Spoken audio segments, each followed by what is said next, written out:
అలాంటి నేలకి తిరిగి పునర్వైభవం రావాలి. రాయలసీమ అంటే అభివృద్ధికి వెనకబాటు కాదు, అవకాశాలకి ముందుండి నడిచే ప్రాంతం అనేది మనందరికీ అనిపించుకోవాలి. ఇందాక మేడం మాధవరెడ్డి గారు చెప్తా ఉంటే నీటి సప్లై సమస్య ఉంది, మాకు ఇక్కడ ఇబ్బందిగా ఉంది అంటే, నరేగా ఫండ్స్ ముందుగా నీటికి చాలా తీవ్రమైన సమస్య కాబట్టి ముందుగా మేడం అడిగిన దానికి నేను సమాధానం చెప్తా ఉన్నాను. జాతీయ ఉపాధి హామీ కిందకు వచ్చే నరేగా ఫండ్స్ కూడా గవర్నమెంట్ ఆఫ్ ఇండియా కేవలం పట్టణాల్లో కాదు, గ్రామాల్లోనే దీన్ని నిర్దేశించబడింది. వాటి వరకే పరిమితం చేయాలి. పట్టణాలకు వచ్చేటప్పటికి అమృత్ స్కీమ్ కింద బలమైన అవకాశాలు ఉన్నాయి, ఖచ్చితంగా దాన్ని పరిశీలిస్తాం. అలాగే మీరు చెప్తున్నప్పుడు ఇద్దరు ముఖ్యమంత్రులు వచ్చారు ఇక్కడి నుంచి, ముఖ్యంగా వైఎస్ఆర్ కడప జిల్లా నుంచి. ఎవరు ఎక్కడి నుంచి వచ్చారని కాదు కానీ ఎంత చేసుకున్నారనేది ముఖ్యం. ఎందుకంటే దేశాన్ని అంతా ఒకలా చూడాలి, రాష్ట్రాన్ని అంతా ఒకేలా చూడాలి. మీ దృష్టికి, మేడం దృష్టికి తీసుకొస్తుంది. ఉదాహరణకి 2014-19 సమయంలో నేను ఉద్దానం సమస్యను బయటికి తీసుకొస్తే, ఆ రోజున గౌరవ ముఖ్యమంత్రి చంద్రబాబు నాయుడు గారు, అప్పుడు ముఖ్యమంత్రి, 61,80,00,000 రూపాయలు ఆ రోజున చేసి ఆ ఉద్దానం ప్రాజెక్ట్ని ముందుకు తీసుకెళ్లారు. అది గత ప్రభుత్వం దాన్ని పూర్తి చేసింది. అలాగే ఇంత కడప నీటి సమస్య ఇంత తీవ్రంగా ఉందనేది నాకు మాధురెడ్డి గారు చెప్పే వరకు నాకు తెలియలేదు. ఎందుకంటే ముఖ్యమంత్రులు ఇద్దరు వచ్చారు కాబట్టి అసలు ఇక్కడ సమస్యలన్నీ తీరిపోయి ఉంటాయి నేను అనుకుంటే, నాకు అర్థమైంది ఏంటంటే ఇక సమస్యలు తీరలేదు, ఇంకా చాలా బలంగా నీటి ఇంకా ఇబ్బందిగా ఉంది అనడానికి. ఉదాహరణకి మొన్న మేము క్యాబినెట్లో 45,63,00,000 రూపాయలు మేము పులివెందలకు సంబంధించి డ్రింకింగ్ వాటర్ సప్లై ప్రాజెక్టుకి డబ్బులు ఇవ్వడం జరిగింది. అలాగే డ్రింకింగ్ వాటర్ సప్లై కర్నూలుకు కూడా 36,56,00,000 ఇవ్వడం జరిగింది. అంటే ఎక్కడా కూడా ఈ ప్రభుత్వం, గత ప్రభుత్వం చేసింది మనం చేయకూడదని అనుకోవట్లా. ఎందుకంటే గవర్నెన్స్ ఈజ్ కంటిన్యూటీ. పార్టీలు మారచ్చు, వ్యక్తులు మారచ్చు, కానీ పథకాలు నిరంతరం సాగాలనే ఉద్దేశంతో దాన్ని ముందుకు తీసుకెళ్తాం.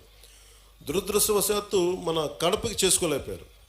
కానీ మాధవ్ గారి ఆధ్వర్యంలో ఇది ఖచ్చితంగా నీటి సమస్యను తీర్చి మీకు ఏమైతే ఈ మౌలిక సమస్యలు ఉన్నాయో వాటన్నిటి మీద దృష్టి పెట్టేలాగా నేను చర్యలు తీసుకుంటానని మీకు మాట ఇస్తున్నాను. Will handle that part. అలాగే మన వైఎస్ఆర్ కడప జిల్లాలో 36 మండలాల్లో ఉన్న 2,043 స్కూల్స్, 64,971 మంది విద్యార్థులు, 74,698 మంది విద్యార్థులను, దాదాపు 1,40,000 మంది ఈ రోజున మన కాలేజీలో, మన స్కూల్స్లో చదువుతూ ఉన్నారు. దీనికి సంబంధించి ఈ ప్రభుత్వం చాలా బలంగా మేము మీ కోసం పనిచేయడానికి ఉన్నాం.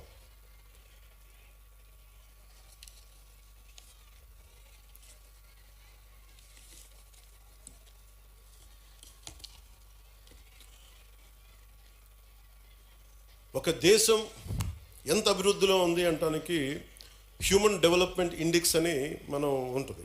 దాంట్లో ముఖ్యంగా వచ్చేది హెల్త్ ఒకటి, వాటర్, శానిటేషన్, ఎంత పౌష్టికాహారం ఉంది, క్యాలరీ ఇంటేక్, లిటరసీ, ఎడ్యుకేషన్, ముఖ్యంగా ప్రైమరీ, సెకండరీ, ఇవన్నీ ఎలా చెప్తామని. నిజంగా మనం సరైన సమాజాన్ని సరైన చదువు ఇవ్వలేకపోతే ఏం జరుగుద్ది అంటే అది ఎప్పుడూ అభివృద్ధి దిశగా వెళ్ళదు. అందుకని ఈ డెవలప్మెంట్ ఇండెక్స్ని బేస్ చేసుకొని ఏ ప్రభుత్వం కానీ ఏ దేశమైనా దీనికి ముందుకెళ్తుంది. అలాగే అందుకనే ఈ ప్రభుత్వం, నారా చంద్రబాబు నాయుడు గారి దీంట్లోని ఈ ప్రభుత్వం మీ భవిష్యత్తు కోసం చాలా బలంగా పనిచేస్తూ ఉన్నాం. దాంట్లో నాకు 3 అంశాలు మన అధికారులు, మన కలెక్టర్ గారు, ఎస్పీ గారు ప్రత్యేకించి చెప్పారు. 1, విద్యార్థుల భద్రత. 2, వాళ్ళకి సంబంధించిన ఈ మనకి విద్యార్థుల భద్రత. 2, మాదక ద్రవ్యాలు ఎక్కువైపోయినాయి. 3, సోషల్ మీడియాలో, అలాగే ఈ సోషల్ మీడియా ఎలా ఉంది అనేది. ఏదైనా సరే మనం ఎలా వాడుకునే దాన్ని బట్టే ఉంటుంది. ప్రభుత్వాలు కానీ, గత ప్రభుత్వాలు కానీ ఎవరైనా సరే ట్యాబ్లెట్స్ కానీ, లేదంటే మనం కూర్చోబెట్టి సోషల్ మీడియాకి సంబంధించి ఐప్యాడ్స్ కానీ ఇచ్చారు అంటే అది మీ చదువుకు ఉపయోగపడతాయని, కానీ ఇది ఇంకొకలా వాడటానికని కదా. కష్టం, అది నాకు తెలుస్తుంది. కాకపోతే అది ఎంత మీరు నియంత్రించుకుంటారో, అందుకు తల్లిదండ్రులు చాలా పాత్ర వహించాలి దీంట్లో. మీ బాధ్యత చాలా ఉంటుంది దీంట్లో. అందుకని ఒకేసారి ఇండివిజువల్ టీచర్స్ కంటే కూడా ఇక్కడున్న విద్యార్థుల తల్లిదండ్రులకు కూడా నేను చెప్పేది ఏంటంటే, మీరు ఇక్కడున్న సమస్యల్ని మీరు కలెక్టివ్గా వచ్చే బలం వేరు.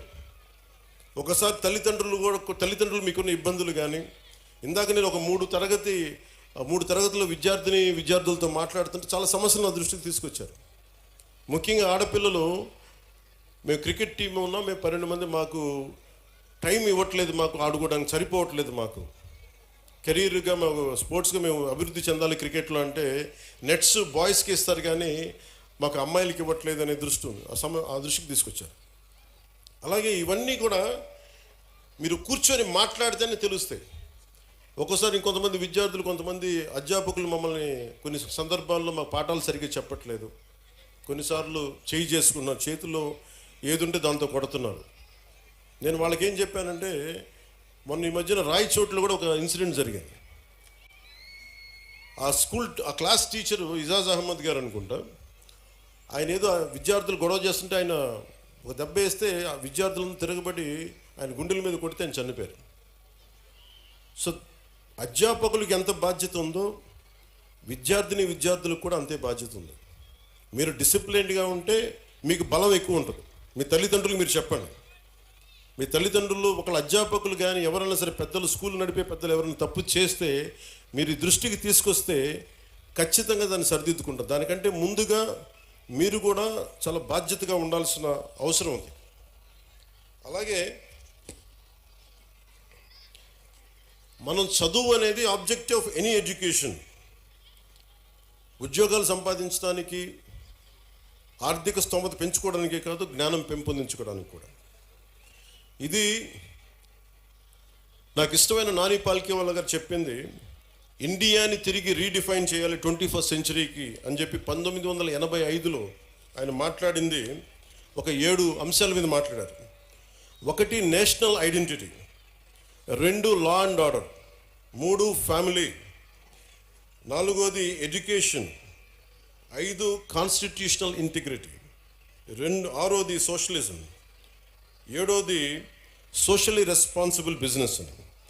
నేషనల్ ఐడెంటిటీ అనే పదానికి ఏంటంటే, మనందరం ఏదో కులంలో పుట్టాలి, ఏదో ఒక ప్రాంతంలో పుట్టాలి, కానీ మనందరం భారతీయులు అని మర్చిపోకూడదు. మన నేషనల్ ఐడెంటిటీ చాలా చాలా కీలకం. అలాగే లా అండ్ ఆర్డర్కి మనం సహకరించాలి. ఇందాక ఎస్పీ గారు చెప్తా ఉంటే, మన కళ్ళ ముందు తప్పు జరుగుతున్నా, ఇప్పుడు గర్ల్ చైల్డ్ ప్రొటెక్షన్, ఆడబిడ్డ, నేను మీకు చాలాసార్లు విద్యార్థులు కూడా చెప్తా ఉంటాను. సుగాలి ప్రీతి అనే ఒక పాప, 14 ఏళ్ళ బిడ్డ, స్కూల్కి వెళ్ళి, అమ్మ నేను స్కూల్కి వెళ్తున్నాను, తిరిగి వస్తానని చెప్పి వెళ్తే ఆ బిడ్డ ఇప్పుడు ఇంటికి రాలా, స్కూల్లో చనిపోయింది. ఫ్యాన్కి ఉరేసుకొని చనిపోయింది. దాని మీద ఈ రోజు వరకు యాక్షన్ తీసుకోవడానికి చేస్తామంటే, ఇప్పుడు ఈ మధ్యన మన కొత్త ప్రభుత్వం వచ్చిన తర్వాత దాని మీద యాక్షన్ ఇనిషియేట్ చేస్తా ఉన్నాం. అంటే మీకు ఆడబిడ్డల భద్రత అంత కీలకం.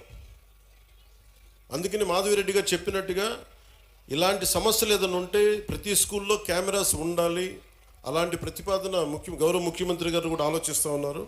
అందుకని దాన్ని ఆడబిడ్డల భద్రత కోసమే కాకుండా ఎలాంటి సమస్యలు ఉన్నా కానీ ఉత్పన్నం కాకుండా ముందుగానే పట్టుకోవడానికి కెమెరాస్ ఉండాలి. సో దాన్ని కూడా మేము దృష్టిలో పెట్టుకుంటా ఉన్నాం. అలాగే ఫ్యామిలీకి సంబంధించిందాక మాట్లాడితే, ఒకటి ఎంతమంది బిడ్డలు ఉన్నారని కాదు, కానీ ఎంతమందిని మనం బాగా చూసుకుంటున్నాం అనేది. తల్లిదండ్రులు ముఖ్యంగా మీ బిడ్డలు ఏం చేస్తున్నారు, సరిగ్గా ఉంటున్నారా లేదా. నాకు తెలుసు మీకు కష్టాలు ఉంటాయి, మీకు ఇబ్బందులు ఉంటాయి, కానీ వీటన్నిటిని మించి మనం బాధ్యత తీసుకోకపోతే మనం కనీసం